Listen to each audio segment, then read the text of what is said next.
ওং অখণ্ড সংহিতা বা অখণ্ড মণ্ডলেশ্বর শ্রী শ্রীমৎ স্বামী স্বরূপানন্দ পরমহংসদেবের উপদেশ বাণী ত্রয়োবিংশ খণ্ডের তৃতীয় সংস্করণ হইতে পাঠ। পৃষ্ঠা সংখ্যা 282 ও 283। তোমার মাতাই জগন্মাতা। মেদিনীপুর জেলান্তর্গত কানাইদিঘি নিবাসী জনৈক পত্রপ্রেরকের পত্রের উত্তরে শ্রী শ্রী বাবামণি লিখিলেন, জননী রোগশয্যায় পড়িয়াছেন, হয়তো ইহাই তাঁহার মৃত্যুশয্যা হইবে।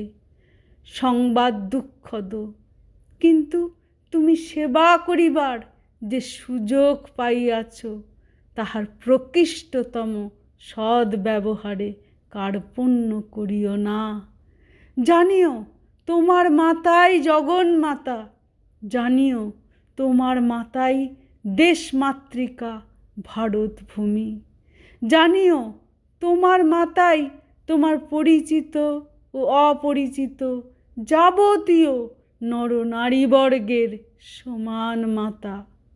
এই মাতার সেবাই আজ সমাজ সেবা, দেশ সেবা ও বিশ্ব সেবা।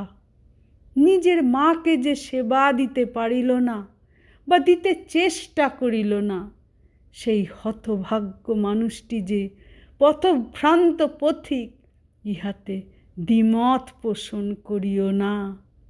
মাকে যে ভালোবাসে নাই, সে তাহার স্বদেশকে ভালোবাসে এমন অলীক কল্পনা গোমূর্খেও কদাচ করিতে যাইবে না।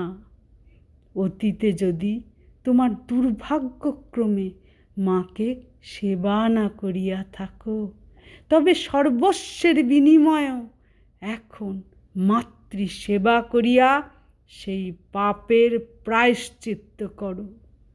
কুকুর, গরু, শূকর, ছাগল মায়ের মর্যাদা না বুঝিতে পারে, কিন্তু তুমি মানুষ হইয়া জন্মিয়াছ, তুমি কেন তাহা বুঝিবে না?